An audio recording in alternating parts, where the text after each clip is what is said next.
Hey guys, it's Divyansh. Welcome back to another episode of Football Daily.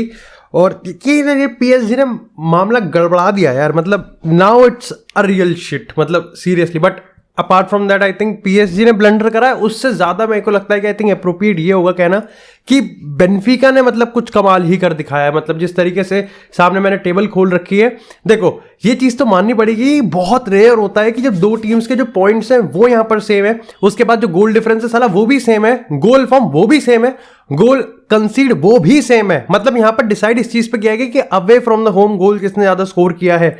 उसके बाद of course this is an utter shame कि Juventus, और देखो no offence to Maccabi Haifa, लेकिन Juventus and Maccabi Haifa के point same है. और जो बेलीगिरी का सिस्टम रहता है, देखो ज्यादा बेइज्जती करने वाली बात नहीं है क्योंकि वो ठीक नहीं रहेगा, क्योंकि यूवेंटस ने कल एक्चुअली में अच्छा खेला. यूवेंटस की परफॉर्मेंस जिस तरीके से थी वो काफी ज्यादा सही थी, कंसिडरिंग द फैक्ट कि ऐसा लग रहा था कि PSG का रोला प्लस रोल ओवर हो जाएगा यूवेंटस के ऊपर. लेकिन चिएसा के पहले और चिएसा के आने के बाद काफी सही परफॉर्मेंस थी. कैमियो भी काफी सही था चिएसा का इतने टाइम बाद पिच पे आने के बाद. अब यहां पर कहीं ना कहीं मेरे को लगता है कि यूवेंटस के अगर हम गोल की बारे में बात करें जो कि बोनुच्ची ने स्कोर किया है, वो आ रहा था. क्योंकि अगर हम लेफ्ट साइड की बात करें तो वहां से कॉस्टिच को अच्छी खासी ओपनिंग मिल रही थी, और अगर हम राइट साइड की बात करें तो वहां से क्वाड्राडो भी काफी सही अटैक कर रहा था. तो ओवरऑल मेरे को लगा केमिस्ट्री काफी सही बन रही थी. राबियो को भी अच्छा, राबियो की बात करें, मिरेटी की बात करें, फाल्गियोनी की बात करें, तो सारे प्लेयर अपना फुट होल्ड जमा पा रहे थे. अब इसके पीछे तुम यहाँ पर स्टेडियम का कहो, इसके पीछे अर्जेंसी की बात कहो, लेकिन ओवरऑल मेरे को परफॉर्मेंस अच्छी लगी PSG के अगेंस्ट. अब PSG की बात करें, ट्रेडिशनल किलियन एम्बापे ठीक था. हाँ, लियोनेल मेसी का मेरे को लगता है कि थोड़ा सा यहाँ पर आज वो वाला सीन था कि ठीक है इजी पीजी वाला सीन था. अब और आई थिंक इतना कुछ बड़ा वो भी नहीं था, क्योंकि आई थिंक जो सबसे बड़ी चीज़ मैंने वहाँ पर फेल्ट करी वो थी यहाँ पर नेमार का एब्सेंस. देखो नेमार का वो वाली चीज़ हो जाती है ना कि जब नेमार नहीं होता ना तो कोई तो चाहिए जो कि ड्रॉप डीप करके घुसेड़ दे. मतलब अब देखो लियोनेल मेसी ये चीज़ करता है. हम अगर देखें लियोनेल मेसी बहुत ज़्यादा ड्रॉप डीप करता है और वहाँ से चीज़ों को प्रोवाइड करता है, लेकिन नेमार भी सेम चीज़ करता है. और ऐसे में इन दोनों की कॉम्बिनेशन काफ़ी ज़्यादा अनप्रेडिक्टेबल हो जाती है, और ये एम्बापे के लिए चीज़ों को काफ़ी आसान कर देती है. प्लस यहाँ पर मेसी को भी काफ़ी ज़्यादा फ्रीडम मिल जाती है. अगर हम यहाँ पर आज की बात करें तो 4-4-2 डायमंड में आपको कार्लोस सोलर, फाबियान रुइज, जिसको बाद में इंजरी के चलते यहाँ पर सब्स्टिट्यूट करना पड़ा, रेनातो सांचेज आया, और यहाँ पर विटिनिया और वेराटी की बात करें तो सारे प्लेयर्स थे. लेकिन कहीं ना कहीं नेमार को कोई रिप्लेस नहीं कर सकता, और ये मैच उसका एक प्राइम एग्जांपल था. डिफेंस एक बार फिर से आई थिंक हेडलाइन में आएगा, क्योंकि गोल कंसीड नहीं करना था और आपने गोल कंसीड कर दिया. अब मार्किनियोस की परफॉर्मेंस अच्छी आ रही थी, 2-3 ऐसे क्लियरेंस थे मार्किनियोस के जो कि काफी सही थे. सर्जियो रैमोस भी अपनी जगह खड़े हुए थे, बट स्टिल यहां पर इन्होंने गोल खा लिया. और अच्छी पता है दिक्कत की बात यह है कि PSG गोल ऐसे खा रही है और उन टीम से खा रही है जहां पर खाना बनता नहीं है. और फिर वही वाली बात आ जाती है, जैसे हम कल वॉच लॉन्ग में भी डिस्कस कर रहे थे इस चीज को लेके, कि फिर आप उस तरीके पे जा रहे हो कि फिर आपको नेमार, एम्बापे, मेसी चाहिए ही चाहिए कि इन तीनों में से कोई क्लिक कर जाए. एक क्लिक ना करे चल जाएगा, लेकिन 2 क्लिक नहीं करेंगे तो दिक्कत हो जाएगी. जैसे कल अगर नेमार और मेसी क्लिक नहीं करे तो आपको लगा कि ठीक है वो रोला नहीं हुआ. अगर कल मेसी और एम्बापे क्लिक कर जाते तो मामला बहुत उल्टा पुल्टा पड़ जाता यूवेंटस के लिए. लेकिन ओवरऑल यहां से बेनफिका नंबर 1 पे गई है और यूवेंटस नंबर 2 पे गई, PSG नंबर 2 पे गई है, यूवेंटस यहां पर यूरोपा में गई है. तो PSG ने सारा मामला बिगाड़ दिया. और अब कहीं ना कहीं अगर हम यहां पर मंडे की बात करें जो कि चैंपियंस लीग ड्रॉ की बात होगी, वहां पर कटेगा वही दबा के बकचोदी होगी वहां पर. क्योंकि इस पॉइंट ऑफ टाइम पे अगर हम बात करें यहां पर रियल मैड्रिड के पॉसिबल राउंड ऑफ 16 के ओपोनेंट्स की, तो उसमें PSG का नाम है, लिवरपूल का नाम है, क्लब ब्रुश का नाम है, इंटरनेशनले का नाम है, फ्रैंकफर्ट का नाम है, AC मिलान का नाम है और डॉर्टमुंड का नाम है. इसमें से ऐसी कोई भी टीम नहीं है जिसको लेके इस पॉइंट टाइम पे आप कॉन्फिडेंट हो सकते हो. एक क्लब ब्रश एक ऐसा है जिसके रिगार्डिंग काफी ज्यादा हाइप थी पिछले कुछ टाइम में, तो वो हाइप थोड़ी सी किल हुई है क्योंकि अनबीटन थे, काफी सही था. लेकिन उसके बाद आई थिंक तीसरे मैच डे के बाद ही है या फिर चौथे के बाद है, वो एक मैच भी हार चुके हैं, 2 ड्रॉ कर चुके हैं. लेकिन स्टिल उनका जो फुटबॉल है काफी सही है. लेकिन अपार्ट फ्रॉम दैट अगर मैं तुमको एक प्रोबेबिलिटी के हिसाब से बताऊं तो PSG के साथ गेम होने में 12% की प्रोबेबिलिटी यहां पर बताई जा रही है कि रियल मैड्रिड की प्रोबेबिलिटी PSG के साथ इतनी 12% है. और ये तुमको लग रहा होगा कम नंबर है, लेकिन एक्चुअली में सेकंड हाईएस्ट है. अगर इन सब की बात करें, जो हाईएस्ट है वो लिवरपूल के साथ है, जहां पर अप्रोक्सीमेटली 21% के चांसेस है कि लिवरपूल वर्सेस रियल मैड्रिड हमको राउंड ऑफ 16 में होता हुआ मिलने वाला है। खैर, अब जब बात यहाँ पर मैड्रिड की हो रही है तो उनके गेम की बात करते हैं, और it was a good day, kind of it was a good day. Modric ने गोल स्कोर कर दिया और it was a quickest penalty, और साथ ही साथ हमारे डॉन कार्लो ने यहाँ पर रिकॉर्ड भी बना दिया, and he just surpass sir Alex Ferguson, और 104 चैंपियंस लीग विक्ट्री उन्होंने यहाँ पर रजिस्टर करी है। भाई like Don Carlo is definitely on a next level यार। I think Don Carlo time के साथ जो बची कुछ चीज़ है ना उसको भी लपेट के ही इज डूइंग एवरीथिंग, कि वो आराम से भाई वो आराम से बिकनी पहन के बैठेगा वो किसी भी बीच पे, उसका हो गया भाई, वो अब इन सारी चीज़ों से ऊपर उठ चुका है। इट वॉज रियली गुड, काफ़ी सही रिकॉर्ड्स आ रहे हैं।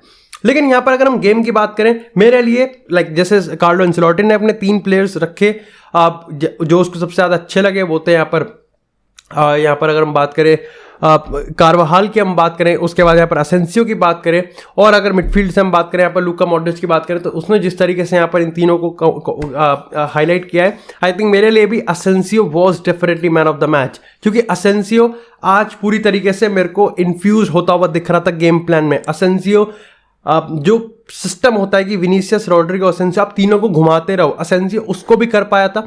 असेंसियो एक्चुअली में वेलवर्डे वाला रोल, अब ये देखो डेफिनेटली इट्स अनदर डिबेट कि वेलवर्डे उस पोजीशन में सबसे बेस्ट परफॉर्म करता है, लेकिन वेलवर्डे का रोल अपने आप में इतना टफ है कि सारे प्लेयर्स नहीं कर पाएंगे, और असेंसियो ने उस चीज़ को करा और अच्छी तरीके से करा। इसके साथ ही असेंसियो ने कनेक्टिविटी दिखाई, असेंसियो ने शूटिंग स्टैट्स दिखाया, असेंसियो ने हमको यहाँ पर काफ़ी सही पासिंग दिखाई, वर्क रेट दिखा, तो ओवरऑल मेरे को असेंसियो काफ़ी सही दिखा इस गेम में। ही वॉज एक्टिव, उसको बॉल चाहिए भी था और बॉल के साथ वो प्रोडक्टिव भी हो रहा था। खैर, प्रोडक्टिव की बात करें तो मन करता है कि रिप्रोडक्टिव पार्ट पे मुक्का मार दूं मैं अब निकी बेला के, क्योंकि यार everything is good, everything is damn good. इस समय रियल मैड्रिड का if I am not wrong top scorer है अपना विनीसियस जूनियर, हर चीज बढ़िया चल रही है, बट वो अपना एक्सी खुद काट रहा है। आई थिंक वो एवरीथिंग ही इज डूइंग, वो लाइक हम हर मैच में कम से कम 1 या 2 गोल तो एक्स्ट्रा कर ही सकते हैं अगर विनीसियस जूनियर वो जो कुछ अननेसेसरी मोमेंट्स होते हैं, it's a part of his football. देखो, मैं ये चीज़ मानता हूं कि वो चीज़ जान के नहीं करता, बल्कि उसका फुटबॉल का पार्ट है, ये उसके खेलने का तरीका ही है। आप कुछ, अब नेमार है, आप नेमार हो गया तो कि ये नहीं करेगा तू, वो फ्लिक वाला, वो क्या कहते हैं क्राइफ टर्न वाला, वो असिस्ट नहीं कर सकता, तू रेनबो फ्लिक नहीं मारेगा, वो करेगा बिकॉज इट्स नेचर है उसका। लेकिन कहीं ना कहीं आपको इस चीज़ पे कैप करना पड़ेगा, आपको एक सीलिंग रखनी पड़ेगी, आप इतना नहीं चल सकते। और ये चीज़ कहीं ना कहीं इसलिए भी इंपॉर्टेंट हो जाती है क्योंकि कार्लो एंसेलोटी ने खुद इस चीज़ को हाईलाइट किया है कि देखो, करीम बेंजेमा पिछले सीजन छा रहा था, इस सीजन अभी तक तो नहीं छाया, छा जाएगा, उस पर कोई दिक्कत की बात नहीं है, लेकिन एटलीस्ट हम ये तो मान के चल सकते हैं कि बाकी के प्लेयर्स के पास बहुत सारी रिस्पॉन्सिबिलिटी है और होनी भी चाहिए। तो क्या डरने की बात नहीं है? क्या देखो, डरने की बात तो है, और बात ये नहीं है कि स्कोर लाइन 5-1 थी और हमने गोल कंसीड कर लिया। डरने की बात इसलिए क्योंकि एक्चुअली में अगर आप देखोगे कोर्तुआ ने काफी अच्छे खासे सेव करे, और वो डरा देने वाली बात है। डरा देने वाली ये बात नहीं कि वो सेव कर रहा है और कल को छूटा। देखो, कोर्तुआ पे पूरा भरोसा है, भरोसा तो मेरे को अपने डिफेंस पे भी है, पर फिर भरोसा तो मेरे को अपने गेम प्ले पे भी है।